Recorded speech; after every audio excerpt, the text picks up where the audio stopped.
नमस्कार दोस्तों, मेरा नाम अनिल सोलंकी है। मेरे यूट्यूब मंच लाउड जाट वॉइस में आप सबका स्वागत है। दोस्तों, आज फिर से यूजीसी बिल 2025 की बात करते हैं।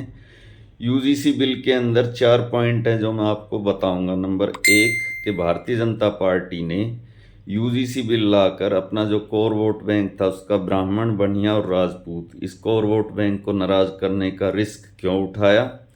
नंबर 2, ब्राह्मण, बनिया और राजपूत के अलावा यूजीसी बिल से प्रभावित होने वाली अन्य जातियां हिंदुस्तान में कौन कौन सी हैं तथा उन्होंने इस बिल के खिलाफ चलने वाले आंदोलन से अपनी दूरी क्यों बना रखी है। नंबर 3 के हरियाणा के अंदर जो प्रमुख समुदाय है जाट समुदाय, जिसकी इस बिल से प्रभावित होने की सबसे ज़्यादा आशंका है, वो इस बिल के खिलाफ होने वाले आंदोलन से अपने आप को क्यों अलग रख रहा है। नंबर 4, ब्लैक एंड वाइट के अंदर इस बात का क्या जवाब है कि ये बिल ठीक है या गलत है। तो इन चारों बातों का जवाब पॉइंट टू पॉइंट दूंगा। वीडियो में अंत तक बने रहें। कमेंट के माध्यम से अपनी राय दें, वीडियो को लाइक करें, कमेंट करें, चैनल को सब्सक्राइब करें तथा ज्वाइन करें। तो सबसे पहले भारतीय जनता पार्टी की क्रोनोलॉजी क्या है इस बिल को लाने के पीछे, क्योंकि ये बात सब देश का हर व्यक्ति जानता है कि भारतीय जनता पार्टी की जो कट्टर समर्थक जाति हैं वो ब्राह्मण, बनिया, राजपूत हैं। ये जाति परमानेंट वोटर है भाजपा का, बाकी सारी जातियां फ्लोटिंग वोटर है जो समय के हिसाब से बदल भी सकती हैं। फिर भी भारतीय जनता पार्टी ने इन जातियों को नाराज करने का इतना बड़ा रिस्क क्यों उठाया। उसके पीछे का कारण ये है साथियों कि पिछले लोकसभा चुनाव में जो 2024 में हुआ था, भारतीय जनता पार्टी को पूर्ण बहुमत ना मिला, उसको 240 ही सीटें मिली। इसकी वजह से Bharatiya Janata party panic mode में आ गई। उसको ऐसा लगा कि जिस ओबीसी वर्ग को हमने हिंदुत्व के अंदर अपने अंदर समाया था वो हमसे अलग चला गया। और ये बात सच भी है। उत्तर प्रदेश के अंदर जो ओबीसी समाज है उसका वोट भाजपा को उस ढंग से नहीं मिला जिस ढंग से वो उम्मीद कर रही थी। जिस ढंग से राहुल गांधी ने एक अभियान चलाया, संविधान की किताब लोगों को दिखाई, उससे ओबीसी का एक बड़ा वर्ग भटक कर छिटक कर विपक्ष की तरफ चला गया तथा उत्तर प्रदेश के अंदर समाजवादी पार्टी को 37 और 6 सीटें कांग्रेस पार्टी को मिली। और भारतीय जनता पार्टी अयोध्या भी हार गई, वाराणसी हारते हारते बची और अमेठी रायबरेली भी हार गई, जिसकी वजह से उन्होंने फिर अपने प्लान बी पर काम करना शुरू किया। और उस प्लान बी के तहत उन्होंने ओबीसी वर्ग को अपनी तरफ लाने के लिए ये यूजीसी का बिल प्रोड्यूस किया। अब कुछ लोग कहेंगे कि ब्राह्मण, बनिया, राजपूत की कीमत पर ऐसा क्यों किया। तो उनको ऐसा लगता है कि ब्राह्मण, बनिया और राजपूत हमारा जेबी वोटर है। ये जहाज़ का वो पंछी है जो उड़कर जहाज़ पर ही आएगा। इसकी हम डंडे से भी पिटाई कर दे तो भी ये हमको छोड़ के कहीं भी नहीं जाएगा, क्योंकि इसके पास कोई ऑप्शन ही नहीं है कहीं पर जाने का। तो ये तो हुई भारतीय जनता पार्टी की क्रोनोलॉजी। अब कुछ लोग इसका एक्सक्यूज़ ये कह के दे रहे हैं कि कांग्रेस पार्टी का नेता दिग्विजय सिंह उस कमेटी का अध्यक्ष था जिसने ये सिफारिशें की। तो वो लोग भ्रमित कर रहे हैं, क्योंकि उस कमेटी के अंदर 16 सांसद भाजपा के थे तो 8 सांसद कांग्रेस के थे। दिग्विजय सिंह की अकेले की इसमें कुछ भी नहीं चली। अब आगे बढ़ते हैं कि इसमें ब्राह्मण, बनिया, राजपूत के अलावा और कौन सी जाति हैं जो कि इस बिल से प्रभावित हो सकती हैं। उसके बाद ब्राह्मण, बनिया, राजपूत के अलावा भूमिहार कायस्थ तो हैं ही हैं। इसके बाद उत्तर भारत की जो सबसे प्रमुख जाति है वो है जाट, जो इससे प्रभावित होगी। कुछ लोग ये भ्रम फैला रहे हैं कि हरियाणा और पंजाब के ही जाट सामान्य श्रेणी में आते हैं। पूरे भारत के जाट एक राजस्थान को छोड़ के सामान्य श्रेणी में आते हैं, क्योंकि केंद्र सरकार के गजट नोटिफिकेशन में पूरे भारत के जाट सामान्य ही हैं। केवल राजस्थान के जाट ओबीसी हैं और उसमें भी भरतपुर, धौलपुर और डीग जिले के जाट भी सामान्य श्रेणी में आते हैं। जो राज्य सरकार की लिस्ट में ओबीसी में कोई जाति आती है वो ऑफिशियल ओबीसी नहीं होती है, एक बात। इसके अलावा गुजरात के पटेल, महाराष्ट्र के मराठे आंध्र और तेलंगाना के कम्मा और कापू तथा कर्नाटक के लिंगायत और वोकालिंगा, ये वो जाति हैं जो सामान्य श्रेणी में आती हैं। और इसके अलावा पंजाबी अरोड़ा खत्री जो इस बिल के आने से प्रभावित हो सकती हैं। अब बात करते हैं कि हरियाणा के जाट इस आंदोलन से दूरी क्यों बना रहे हैं, या पूरे भारत के जाट इस आंदोलन से दूरी क्यों बना रहे हैं। उसके पीछे का कारण ये है दोस्तों कि इतिहास भविष्य का आईना होता है।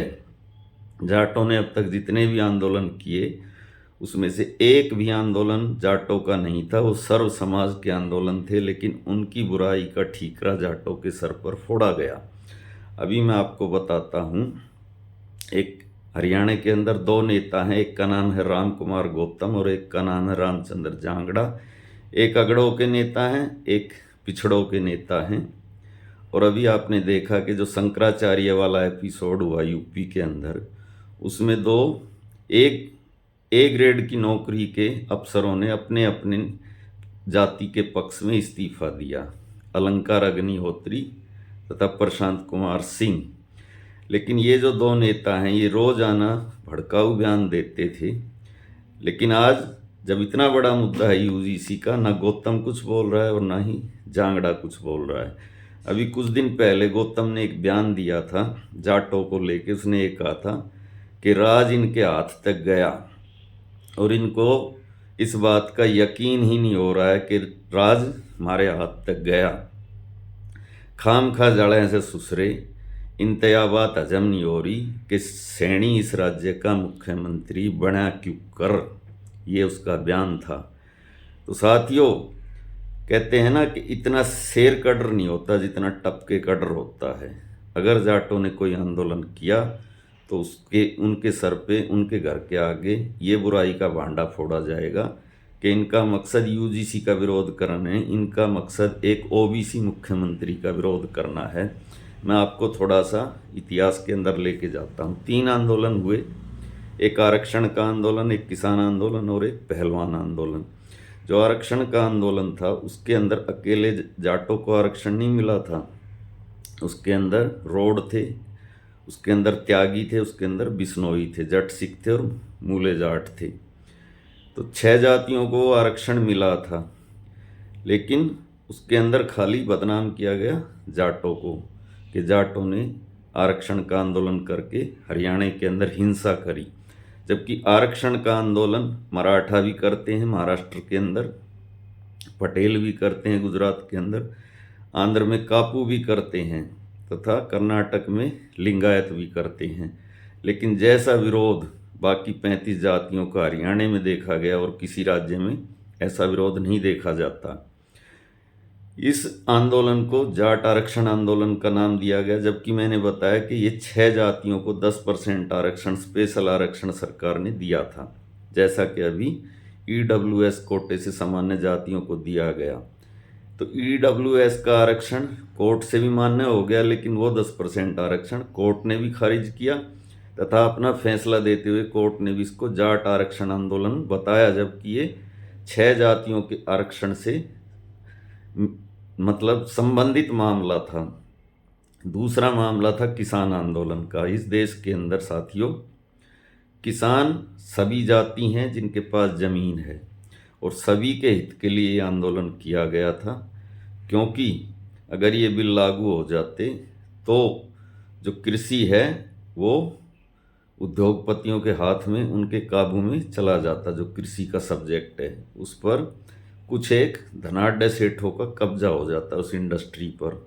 लेकिन इसके अंदर भी इसको भी पूरी तरीके से जाट आंदोलन का नाम दे दिया गया। इस देश के अंदर ऐसी कौन सी जाति है, 2-4 जातियों को अगर छोड़ दें, इस देश के 50% ब्राह्मण भी किसान है, इस देश के 100% राजपूत भी किसान है, इस देश के अंदर 10-15% बनिया भी किसान हैं। इसके अलावा सारी ओबीसी जातियां इस देश में खेती करती हैं। दलित जिनके पास ज़मीन नहीं है वो भी खेती करते हैं किराए पे ज़मीन लेके। तो सब जातियों के हित के लिए किया गया आंदोलन भी जाटों के सर पर उसका भांडा फोड़ा गया कि सरकार का विरोध करने के लिए ये वाला आंदोलन कर रहे हैं। उसी प्रकार जो तीसरा आंदोलन था पहलवान वाला आंदोलन, वो पहलवान भी पूरे देश की सार्वजनिक संपत्ति थे। उन्होंने देश के लिए मेडल जीते थे। सचिन तेंदुलकर अगर रन बनाता है तो रन ब्राह्मणों के लिए नहीं बनाता है, वो पूरे देश के लिए रन बनाता है। लेकिन उन पहलवानों ने भी जो मेडल जीते थे वो भारत के लिए जीते थे, लेकिन उनके आंदोलन को भी जाटों का आंदोलन कहकर जाटों को चिढ़ाया गया और इन सारे आंदोलनों के लिए जाटों को देशद्रोही और गद्दार तक कहा गया। तो अब जाट दूध के जले छाछ को भी फूक फूक कर पी रहे हैं। उनको डर ये है कि अगर हमने इस आंदोलन में हिस्सा लिया तो फिर से बुराई का भांडा कहीं हमारे दरवाजे के आगे आके न फोड़ दिया जाए। हमारे देश के अंदर समूहों की राजनीति होती है। ब्राह्मण, बनिया और राजपूत को एक समूह माना जाता है, सवर्ण जाति। ऐसे ही जाट, गुज्जर और यादव को एक समूह माना जाता है, कृषक जातियाँ। जो ये आरक्षण वाला मामला है, इसके अंदर जाटों की खाली ये डिमांड है कि हमारे जो समकक्ष जातियां हैं, जिनका सामाजिक स्तर हमारे बराबर है, उनको हमसे अलग कर दिया गया। गुजरों को और यादवों को हमें उनके समकक्ष कर दिया जाए, हमको ओबीसी में शामिल कर दिया जाए। इतनी डिमांड के ऊपर हरियाणा के अंदर इतना भारी विरोध हुआ। खैर, वो तो इतिहास की एक बात हुई। अब बात करते हैं कि ये कानून कितना सही कितना गलत, इसका ब्लैक एंड वाइट में जवाब क्या है। तो इसका ब्लैक एंड वाइट में जवाब ये है दोस्तों कि कानून कोई भी गलत नहीं होता अगर उसको इम्प्लीमेंट ढंग से किया जाए। हमारे देश के अंदर एक दहेज के खिलाफ एक कानून लेके आई थी सरकार। बहुत सारी लड़कियों को जिंदा जला दिया जाता था। हर आदमी के घर में बहू भी होती है और हर आदमी के घर में बेटी भी होती है।